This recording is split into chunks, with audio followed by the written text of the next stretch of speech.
हमारे इस भारत देश में धर्म के ठेकेदारों ने, जिहादियों ने पहले मजहब के नाम पे भगवान बांट लिए, कुदरत को बांट लिए, सीधा सीधा सा। फिर मजहब और धर्म के नाम पर देश बांट लिए।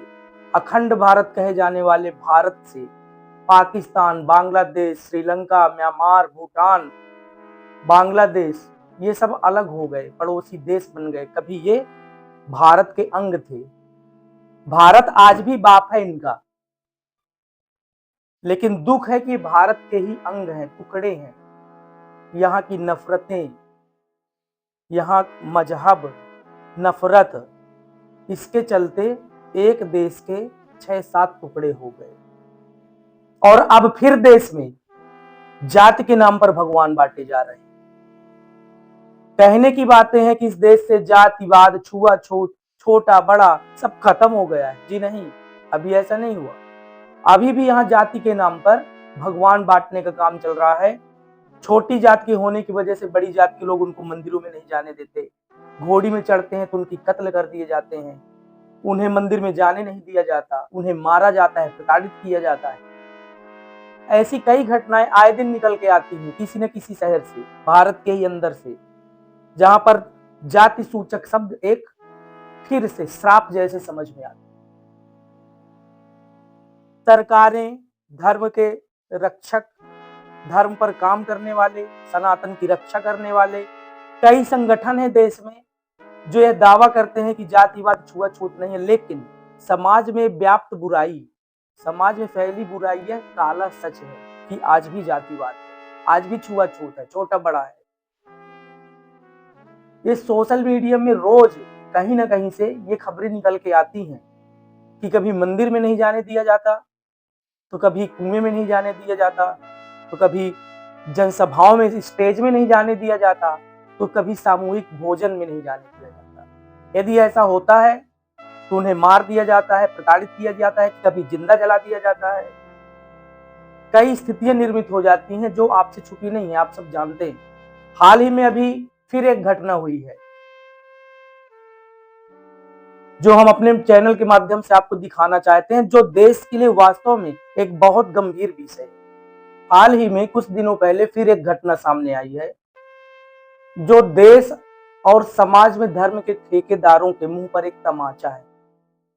जी हाँ, मध्य प्रदेश के इंदौर जिले के बेतमा थाने अंतर्गत एक दलित युवक, छोटी जाति का युवक, शादी के दिन, अंबेडकर जयंती के दिन, शादी के दिन बारात लेकर मंदिर में भगवान के दर्शन करने जाता है, तो वहां जातिवादी लोगों द्वारा, दबंग लोगों द्वारा उन्हें मंदिर में प्रवेश नहीं करने दिया जाता, अपमानित किया जाता है, विवाद किया जाता है, सरेआम रोड में उनकी बेइज्जती की जाती है।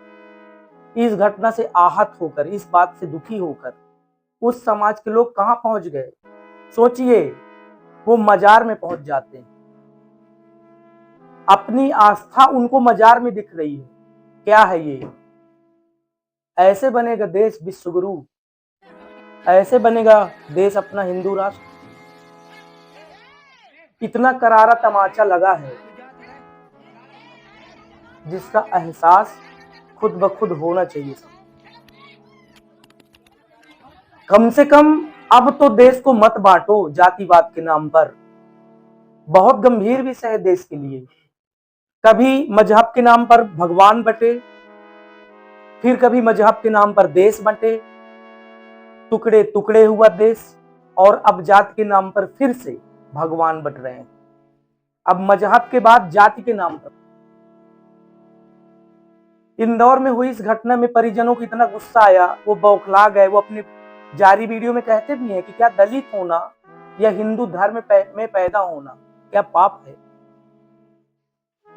लड़के के चाचा को गुस्सा आई, तमाम रिश्तेदारों को गुस्सा आई, उन्हें बुरा लगा, उनकी भावनाएं आहत हुई।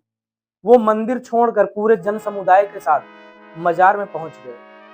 मजार में उन्होंने मत्था टेका, वहीं पर फेरे लगाने का निर्णय लिया। तो क्या जो दलित हिंदू हैं या गरीब हिंदू हैं या छोटी जाति के हिंदू हैं, उन्हें मजारों में जाना पड़ेगा अपने भगवान को ढूंढने?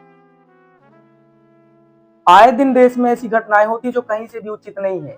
जितने भी शुभ चिंतक हैं सनातन धर्म के, जितने भी लोग हैं इस लाइन में जो रोज डींगे भरते हैं कि हम हिंदू राष्ट्र बनाएंगे, हम विश्व गुरु बनाएंगे, उन्हें ऐसी घटनाओं को गंभीरता से लेना चाहिए ताकि ऐसा देश में ना हो। जो समाज में बुराई फैली है, अब इससे बहुत दूर होने की जरूरत है। ऐसे में किसी कंडीशन में समाज मजबूत नहीं होगा, और जब समाज मजबूत नहीं होगा तो देश मजबूत नहीं होगा, देश कमजोर होगा।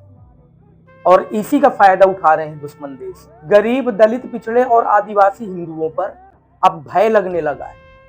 उन्हें भय लगने लगा है कि हम मंदिर में जाएं, क्या वापस बचेंगे? हम घोड़ी पे चढ़ के जाएं, क्या हमारा कत्ल तो नहीं हो जाए?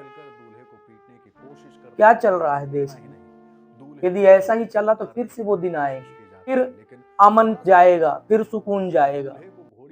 इसलिए हाथ जोड़कर विनती है आप सबसे, ऐसी भावनाएं निकाल दीजिए।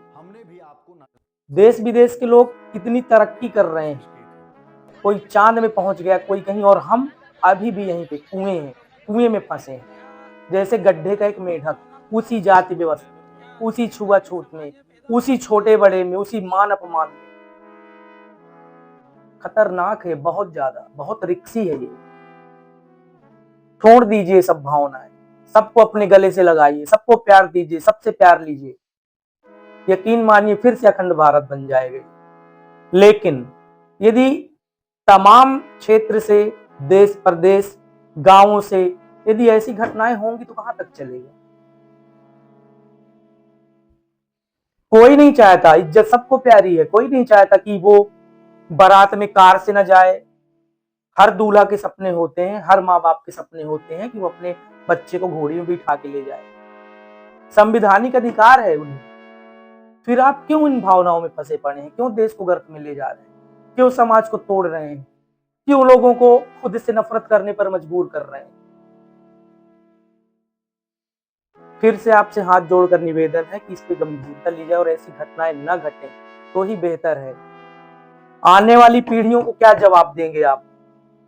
आने वाले समय में क्या जवाब देंगे कि आपने इस देश को क्या दिया है? खाली नफरत, छुआछूत, जातिवाद, छोटा बड़ा।